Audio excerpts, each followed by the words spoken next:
Well, so excited to welcome our next speaker who flew in from Birmingham, England. He's originally from Alabama, now living in Virginia, but mostly he does work all around the world. He has one of the most popular Chipp chats that I know of called the Faith Bot that has serviced over 58,855. You checked because I asked you. Just now. Over 50,000 people have talked to it about questions of faith. And he's going to talk to us a little bit about his work. So welcome, Don. Great to have you. All right. I'm just glad I didn't go right after Scott because there's nobody that has as much energy as Scott has. I'm glad to be here. I'm excited to be at ChippCon. I was in Birmingham, England last week. I'm from Birmingham, Alabama. They're not the same at all.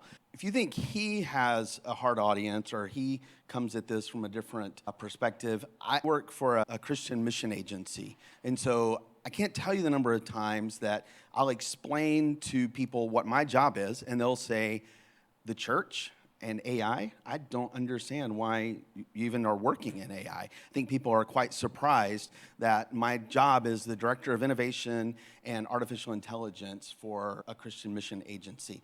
So I'm going to share just a little bit about some of the things that we're doing with AI right now in the organization that I work in. And I'm be happy to answer questions when I'm finished, but I'm just going to plow through it. So I actually I get this a lot, like innovation in the church, it's not something that you're expecting. But I would point that that's actually a fallacy, because if you look back in the history, you will find that innovation has always been a part of the church. If you look at Gutenberg, which I oftentimes compare what's happening with AI to Gutenberg, it revolutionized. It was a totally disruptive technology. And that's the way I see AI, as the exact same thing. It's a very disruptive technology. And so we use it a lot. My team, I have a very small team that works around the world, but with about 3,800 people in our organization. And our organization is quite risk-averse, conservative, and probably is not what you would think of as we should be engaging in using AI and the things that we do in innovation. But let's look at some of the things from history and why it actually is something that we're involved in. So like I said, the printing press, the very first book ever printed was the Bible.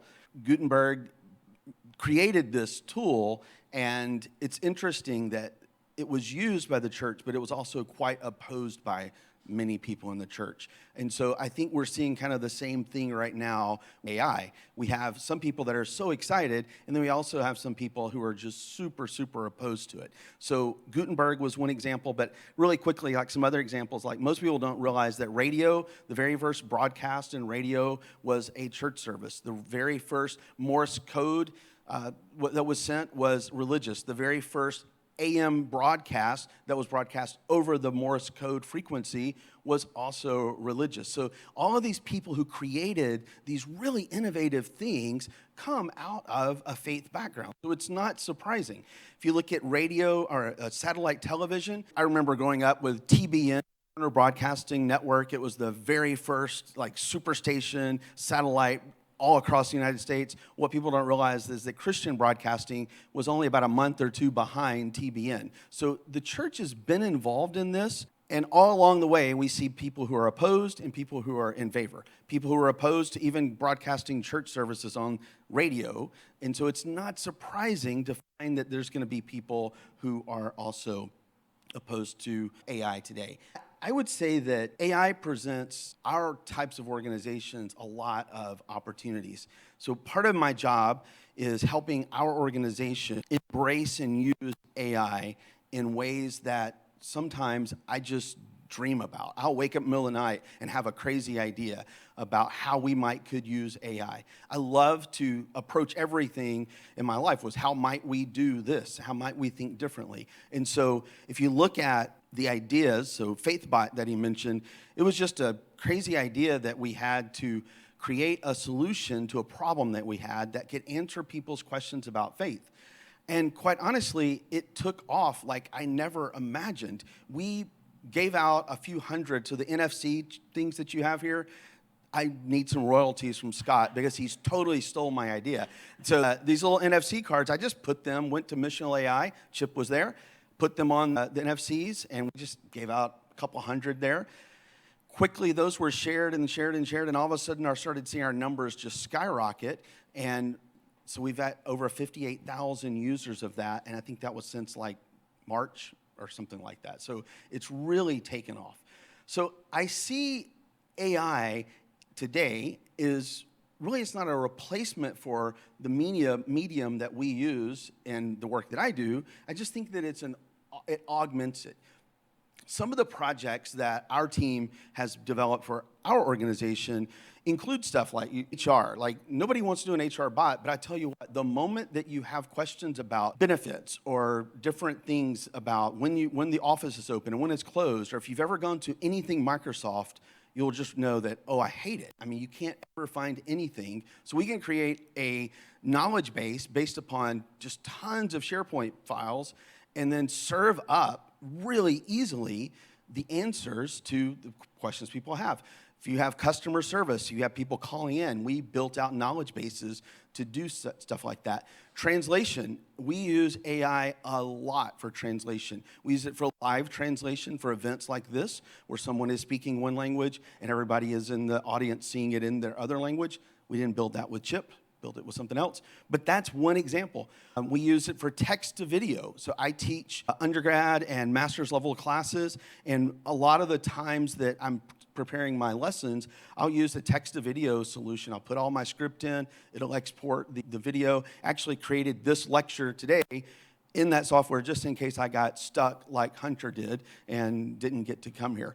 But there's a lot of ways that we can use AI today. So, FaithBot. So you talked about the little thing you want to get there. I don't know if you've seen this Reachy Mini. This is the thing on the left here. So this is Hugging Face's new robot. Starts at like $300. And we are dreaming. So when Hunter was putting that audio thing up there, I was thinking, yes, because I already ordered my Reachy Mini. And so we're going to take FaithBot, which right now is a chatting back and forth. You can ask any question you want about faith, and we're going to stick it on Reachy Mini. And so now Reachy Mini can talk to you in any language, and he can answer your questions. And FaithBot obviously can do that as well as you text, but now we will put it on the little robot. So I think this is going to be an awesome adaptation or innovation for the things that you're offering through Chipp. So Hunter, if you're listening, let's go ahead and start working on the integration to Reachy Mini from Hugging Face, because I don't want to have to build that. All right, so FaithBot, I want to talk a little bit about the simplicity of how we built this and then explain how we go about building chips today. So we probably have created 125 AI solutions just this summer using Chipp. Some of them are one-off solutions for one little team.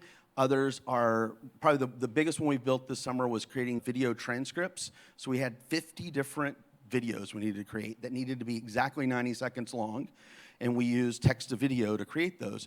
But creating that script is really laborious, and they have certain criteria they had to meet. And so we built, our interns have awesome interns. The awesome interns this summer built out some chips that would take the idea, or the 50 different ideas, and then create all of those videos, put them in 8 to 12 second segments, and then put them into our Synthesia account using the API tool call from right within Chipp. So really cool, really innovative way to use that. But how do we take interns that 6 weeks ago had never used Chipp, and today they're building these type of solutions? Well, one of the ways we do is we kind of gave them a little framework to work in. And Scott mentioned RIPE, or I use Ripen, which is role, input, process, examples, and we actually add notes. Because in the past, we did develop a lot of our AI solutions using Streamlit or something else, and we would have this massive RAG that we would try to connect it to. And I have found with these enormous context that we have now, a lot of the stuff that we used to put in RAG, we just drop right into the notes of the prompt, and we get even more grounded, even more specific answers when doing that. So we added the N in there for notes, and we just drop all sorts of very specific information right into the ripen prompt. So I created a chip to do Ripen. So if you can just go to Ripen. I don't remember the URL. It's Discord. You just go in there, type in what you're wanting to do, and it will walk you through, and it will end up giving you a master system prompt that is put in Markdown. Would you just drop it right into Chipp, and it works. So lots of really easy ways to roll these out. So how did you do this? I get this a lot too from organizations similar to what I work in, is how did you get this to work in an organization that's risk-averse? I don't know where you are or who you're working with, but there are a lot of organizations, a lot of people, a lot of roles. So creative types are pretty resistant to using some of this, but there's a lot of other orgs that really are kind of hesitant. They're scared. And so early on, what I did was I was looking at how do we do this with our legal team? How do we do this with our risk management team? How do I do this with our technology team? All these people, so I just brought them on board, created a AI governance table, and we meet monthly, and I just present the things that we're working on to the governance table. And so we brought the very people who were part of asking a lot of questions, we just brought them in to become owners of that. And so it's worked out quite well. We identified, early on we did a pilot, and this was pre-Chipp, but we do work with Prediction Guard, who he mentioned earlier, to kind of have secure options, and we love working with Prediction Guard as well. So we decided to do 3 pilots about a year and 3 months ago. It feels like a lot longer than that. And for me, I looked for 3 things. One, I looked for something that I felt like was really an easy win. And so if you're looking to launch something and you're curious about how to pull this off at your organization, look for an easy win, something that you actually can accomplish, something that you can actually deliver on. So there may be an easy win because you got a good person that's excited about it, but it may be something that's going to take you 6 months to a year to build. That's not the thing you're wanting to do in your pilot. So we were looking at easy wins, something we could deliver, and I was looking for a cheerleader. There was really one idea, one part of our organization that I thought this was the perfect way to use AI. We really should launch using this part of our organization. But the director in that part of the organization was pretty anti everything that we were doing. So I decided to not force it on him. And there's been several other parts of the org that I said, well, if you're not excited about this, you're not interested in this, we're not going to force you to do it. So we found the 3 different areas, and we launched those pilots, and from those, people started seeing success. And I'm happy to say that the very people that maybe a year ago were pretty resistant or maybe negative to the things that we were trying to do are the very people that are today very excited and asking us to help them build out those solutions. I will say we went overboard. Not that you can ever go overboard on the security side of things, but we really did not want to have any issues. We didn't want to have, as our security person says, a whoopsie. He calls them whoopsies. I don't know why. But we didn't want to have a data breach because I thought that would get us shut down. So everything we did, we were very careful about, but we also continued to push and push. So what do we do now? Well, Scott asked me to come and talk, and I think AI, for many of the people, we're looking for things that we could do twice as fast. Maybe we need to just write a better email. Maybe we need to translate something really quickly. And I think those are interesting use cases for AI. Those are the things that got me interested in AI a few years ago, is how can I do this better? How can I do this faster? But I think that the real win for us using AI moving forward is going to be more in the thought partner side of things. I think that just getting it to write a better email, that's not that big of a deal. That's not going to save us a lot of time. But as you start looking at outcomes and desired outcomes, your KRAs, your KRIs, you start looking at what are we going to do as an organization? What does our future look like? What does the 1-year, 2-year, 5-year plans look like? I think using AI to help you process possibilities that in the past would have taken months to process, you can now do very quickly. Taking large amounts of data as you start looking at the possibilities and pulling those into AI. Taking not just having objectives, but now how do we incorporate metrics of evaluation? And AI can help us do that. So while it's really good to get the quick and easy wins to help somebody translate something into another language really quickly or to write a better email, I think that if you really want to see significant impact in organizations, is helping take AI and making it part of our decision-making model. So it's part of everything that we're doing. So I've kind of flown through this. Would love to answer any questions. I'm here to Wednesday morning. Anybody that's involved in a nonprofit or a faith-based type organization, I would love to sit down and chat with you and tell you more about what we do with FaithBot and other things. Yeah, that was awesome. Good.